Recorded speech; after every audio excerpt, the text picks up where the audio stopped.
This is the boosted Hurricane 3 rubber, and this is the unboosted one. But today we won't talk about the boosted Chinese rubber. We talk about how to choose the right rubber thickness in table tennis.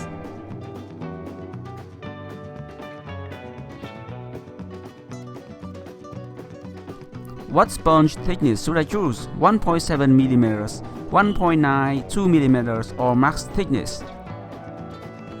In general, a thicker sponge means you can transfer more energy to the ball, and the incoming energy is also better preserved. I've heard that some coaches have suggested their new players choose a thin rubber.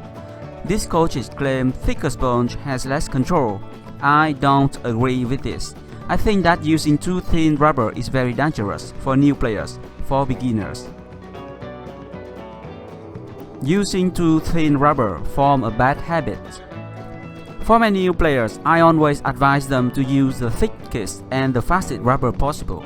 I found that new players who use thin rubbers 1.5, 1.9 mm will improve slower than the player who use max thickness 2.2, 2.3 mm. Why?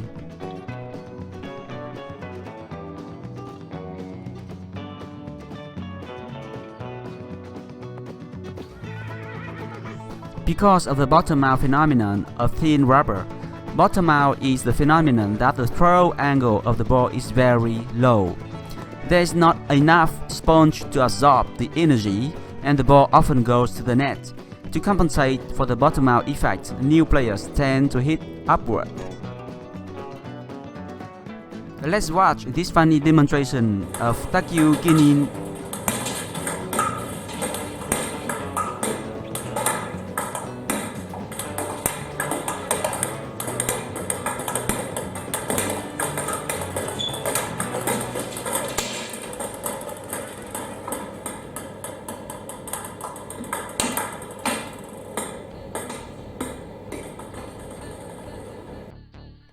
Hitting upward is a very bad habit.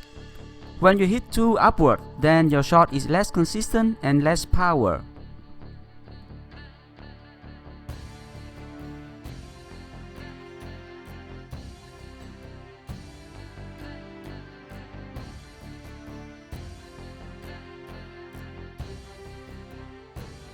Please look at how Chen Meng, Fan Jiandong perform their strokes.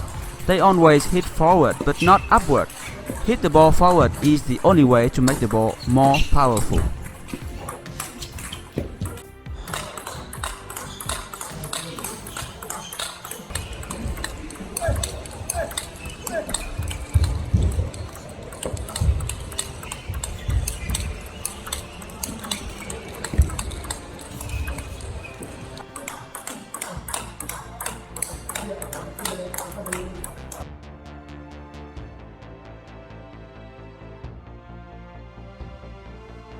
Sponge thickness is energy storage.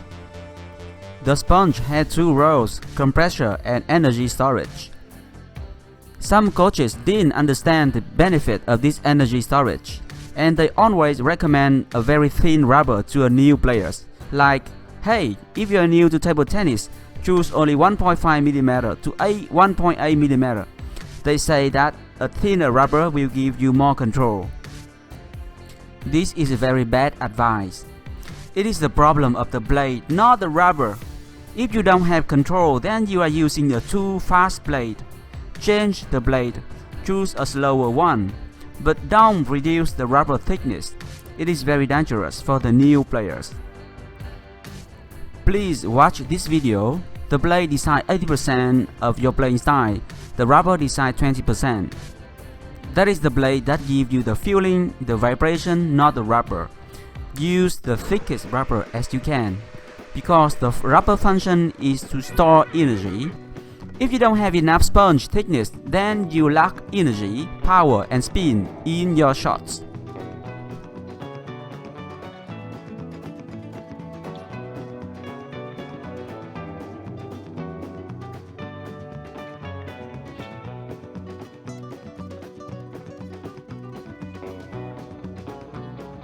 Hiroshi Sato was the first players to play competitively with a sponge rubber in 1952.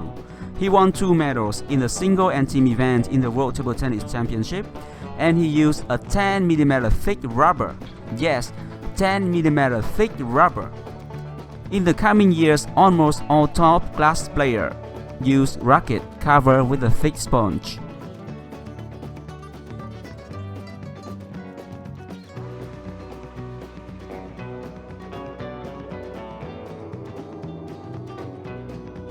But 10mm thick is too much. The International Table Tennis Federation has allowed the total thickness is only 4mm.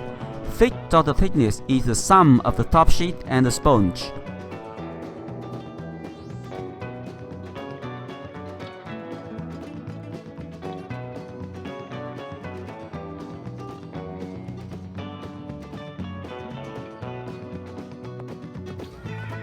The top sheet thickness is about 1.8mm, so the maximum sponge thickness is about 2.2 or 2.3mm.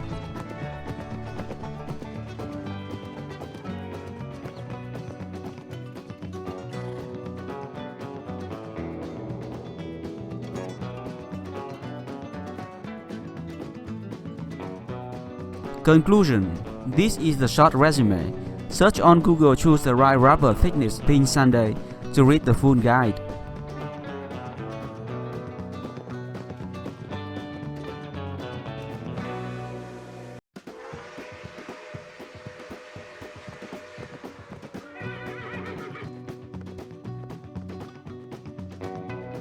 Choose the thickest and the fastest rubber as you can. By focusing using this setup, you will need to improve your power. It is better for your development.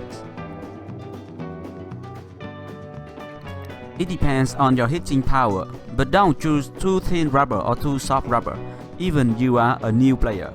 Don't choose rubber that is thinner than 2mm. For the backhand side, choose something between 2 to 2.2 or max. For the forehand side, choose 2.1mm or max. But for the Chinese rubber, you need to tune, so choose 2.1 to 2.15mm. Don't select a max thickness for Chinese rubber, because boosting a max thickness, the total thickness will higher than 4mm, which is illegal.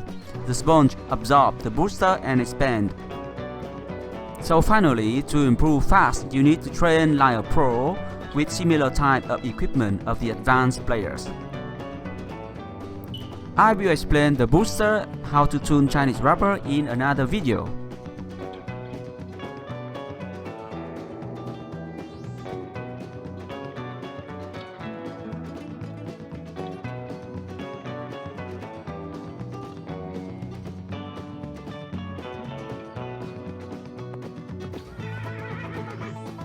What is the rubber thickness that you are using?